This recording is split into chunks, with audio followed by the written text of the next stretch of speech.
The sun was just beginning to rise when Amaka returned from the river.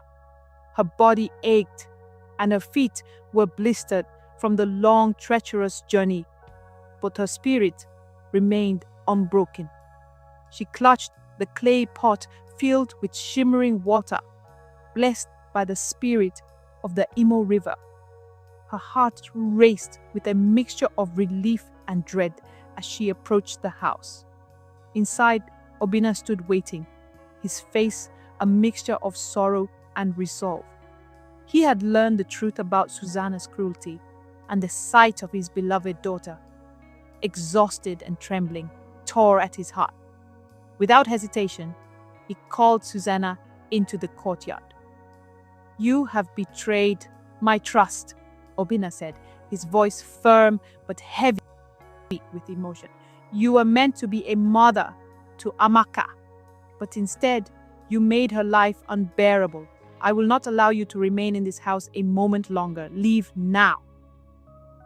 Susanna fell to her knees, weeping, but Obinna would not relent.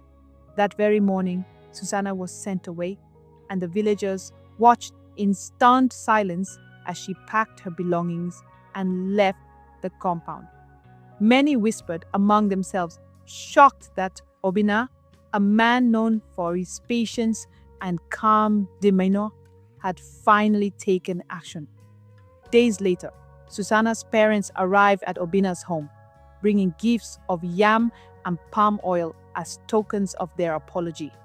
They knelt before him, pleading for mercy.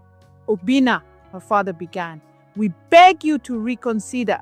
Susanna has wronged you, but she is still the mother of your children. Who will care for them when you return to the city for work? Don't let the children suffer because of her mistakes." Obinna was torn. His love for his children was undeniable, and the thought of leaving them without a mother's care troubled him deeply. Amaka, standing quietly behind her father, felt her heart sink at the possibility of Susanna's return. But she remained silent, as she always had, knowing her father would make the final decision. After much thought, Obinna spoke. "For the sake of my children, I will give her one last chance. But if she ever mistreats Amaka again, she will leave this house for good, and no one will convince me otherwise." Susanna returned, humbled and outwardly remorseful. For a while, she treated Amaka with respect, careful to avoid her usual cruel habits.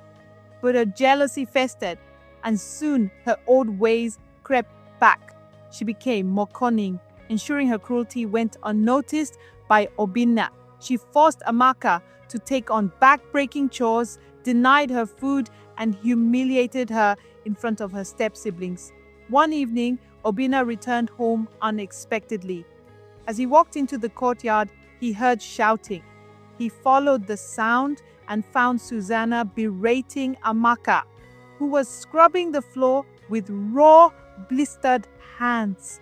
Nearby, Susanna's children looked on, their faces filled with guilt and helplessness. "Lazy girl!" Susanna shouted, snatching the rag from Amaka's hand and throwing it at her.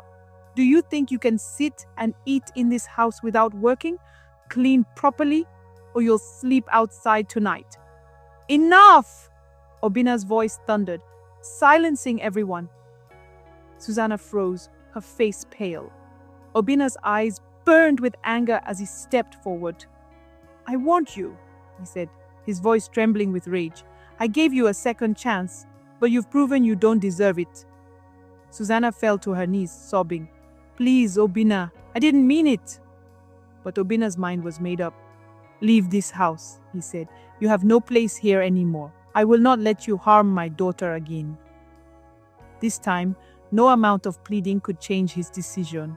Susanna was sent away, and this time it was final. After Susanna's departure, Obinna made another life-altering decision. He resigned from his job in the city and returned to the village permanently. Using the savings he had accumulated, he started a small but successful business, selling building materials and farming supplies. "I won't leave my children again," he said to the villagers, who admired his dedication. "I will raise them myself and ensure they are happy and safe." For the first time in years, Amaka felt a sense of peace. Her father, now fully present in her life, became her protector and guide. He encouraged her to focus on her education, enrolling her in the village school and helping her with her studies whenever he could. Obina also worked hard to mend the emotional wounds caused by Susanna's abuse. He often sat with Amaka in the evenings, sharing stories about her late mother, Udoka. "She would be so proud of you, Amaka," he would say, his voice filled with warmth. Amaka's step-siblings, Precious, Ifeanyi, and Junior, also grew closer to her. Without their mother's influence, they began to see Amaka for who she truly was, a kind, resilient, and selfless sister. Together, they formed a bond that grew stronger. Years later, Amaka's story became an inspiration for others in the village. She often shared her experiences with young girls, encouraging them to stand strong in the face of adversity and to value themselves no matter the circumstances. "Life will test you," she would say, "but your strength lies in your ability to stay kind, to endure, and to believe in a better tomorrow." Amaka's resilience and her father's redemption became a testament to the power of love, forgiveness, and taking responsibility. Obina, once blinded by his absence, became a hero in his daughter's life by stepping up and protecting her when it mattered most. The story of Amaka and her father taught the villagers an important lesson. Family is not just about blood, it is about care, respect, and accountability. And so the name Amaka came to symbolize strength, while Obina's transformation reminded everyone that it is never too late to make things right. Together, they showed that even in the face of trauma, healing and love could create a new beginning.